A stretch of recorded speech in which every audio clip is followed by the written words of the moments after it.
What is up, players? It's Warboss Tay back up in this mug. I've had a couple of days now to sit and think upon the Lauka Vai miniatures. In fact, all of the new miniatures that have been teased for the Soulblight Gravelords.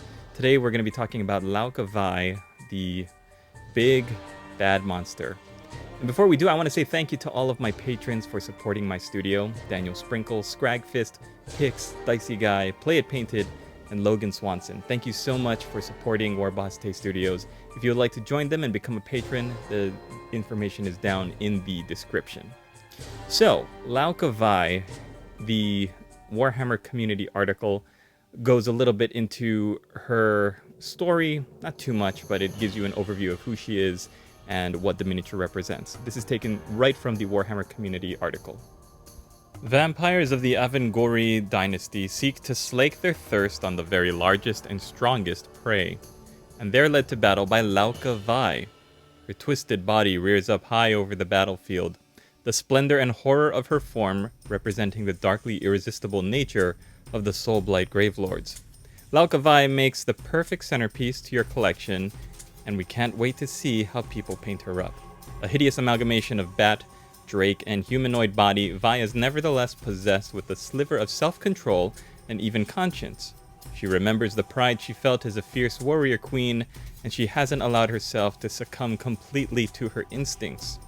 You can also build the miniature as a mighty Vengorian lord, a new leader option for the Soulblight Gravelords. Embodying the true nature of all Soulblight vampires, these transformed lords revel in self-loathing. Vengorian lords are powerful warriors and wizards, fighting at the head of Soulblight Gravelords armies from every dynasty. Okay, so let's get into it. As a painter, as a collector of Games Workshop's vampire counts for many years, I'm going to tell you some of the things I enjoy about this model, some of the things I like, and some of the things I don't like, some of the things I don't think were done very well, and things that I wish could have been done differently.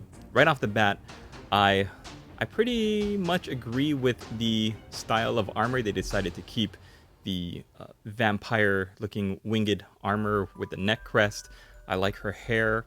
I like the different points that the armor goes to. It's a very sharp-looking armor and a lot of bat wing motifs. The things I like about the creature are I like its pose. I think that its wings should be tucked in under it like a hunter. It's crouching on that piece of masonry as if it's going to leap at any moment. I like the color scheme. It's a very spooky, pale, bluish green, and you can see in the wings it transitions to black, and it looks like there's a little bit of reds at the spines, right at the tips. I like that the wings themselves, the membranes are all torn because she's old and venerable. I'm sure she can still get some flight in. There's still some membrane there, but there are a lot of tears in it. I like that the base itself, the scenic base, is so detailed, and you don't see that often a lot. But the base gives it that height that really makes her stand up over the battlefield. So the things that I do not care for in this miniature, obviously the whole should be a centaur. Like, it looks like a centaur, right? Because there's legs. There's arms for a creature. You expect it to have a big bat head, but instead of a bat head, you've got an upper torso of a humanoid figure with her own arms. And it doesn't make sense to me.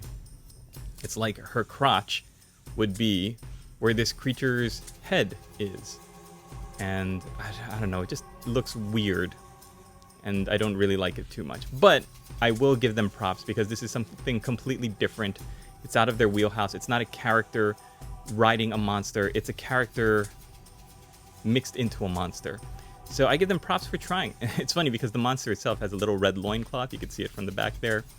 Another thing, I do like the scale, the layered look of its tail. I also like the contrast of the purple and the gold. The purple is a lot darker than they normally do.